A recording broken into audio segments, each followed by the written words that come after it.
Repentless by Slayer. It's their new album.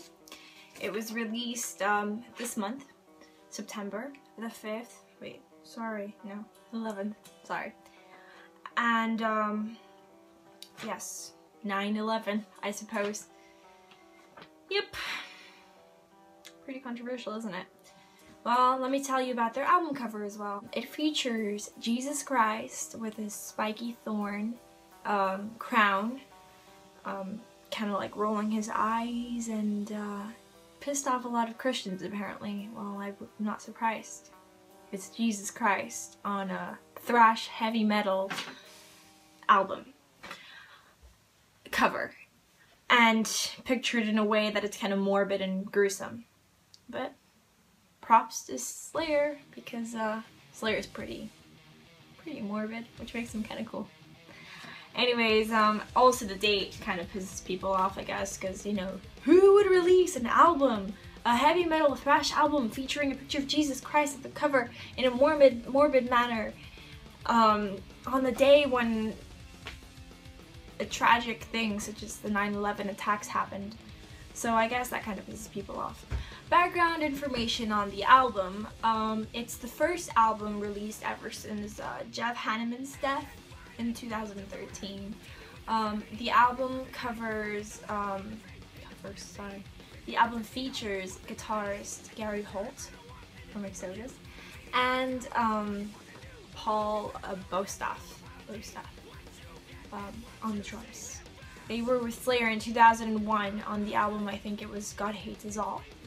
And this is the first time that they're with Slayer after that. So yeah, pretty cool. Tom Araya was actually asked about the album, like if they were gonna do any new stuff.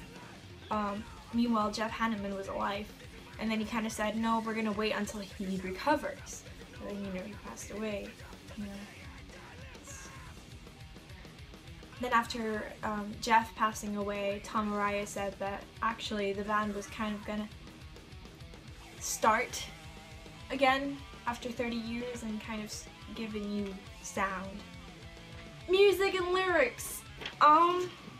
There are 2 songs on this album that I absolutely adore, and that's Implode and also Repentless.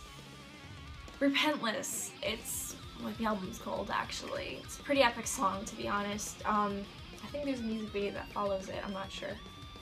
And basically it's just the guitar is just so sharp, beautiful riffs, you know, it's curved riffs.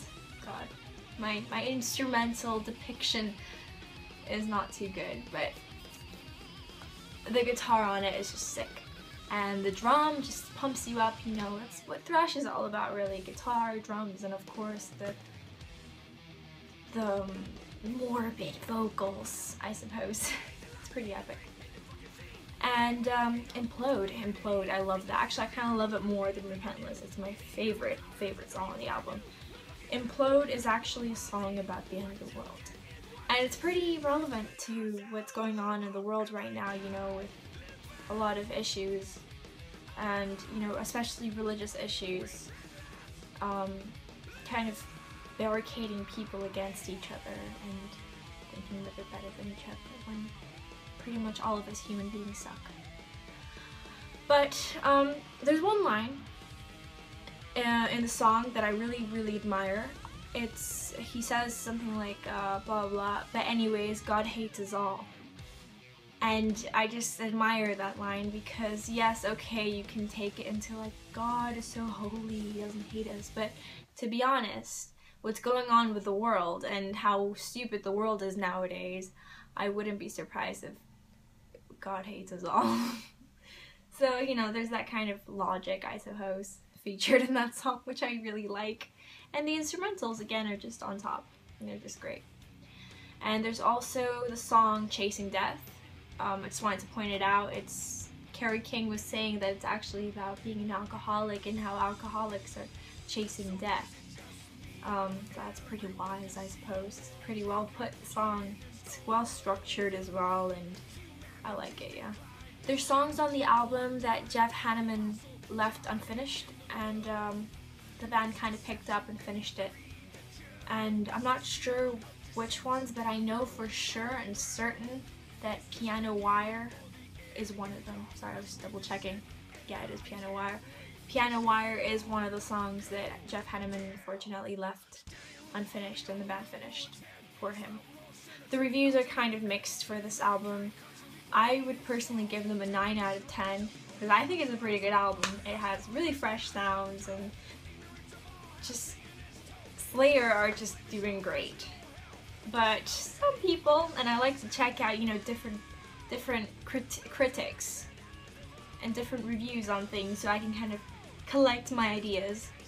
So Spin gave them a 6 out of 10, which is alright. Billboard gave them a 3 out of 5. Pretty douchey on their behalf. And The Guardian, which I love, gave them a 4 out of 5, which is really fair. And they said that Slayer have always been a model of consistency and a band heavy metal fans can rely on. I mean, I agree with that, you know. Heavy metal fans can rely on Slayer when it comes to like good heavy metal thrash music, obviously. But Exclaim, another critique group of people, said that it isn't like the classic Slayer stuff, but there's better thrash out there. Their album is really good. Yes, I understand what they're saying, that it's not like the classic stuff they've been doing, but I think personally that the stuff that the new stuff is good because it kind of makes it relevant to today's people, today's society, and teenagers maybe too as well. I mean, the riffs are not going to be as good as they were in the 80s in the album South of Heaven or whatever, you know, the Antichrist and stuff like that. It's still a really good album, and it's really good on the band to kind of move on, I suppose, especially after Jeff Hanneman's death. I don't know, I think they're doing a really great job. So anyways, go check the album out. Tell me what you think on the comments. If you disagree, tell me what your songs are, your favorite ones. I suppose your favorite song is going to be Implode because that's my favorite song. Just check it out. I'm going to give you the link to another YouTube video of the full album, and I hope you enjoy it.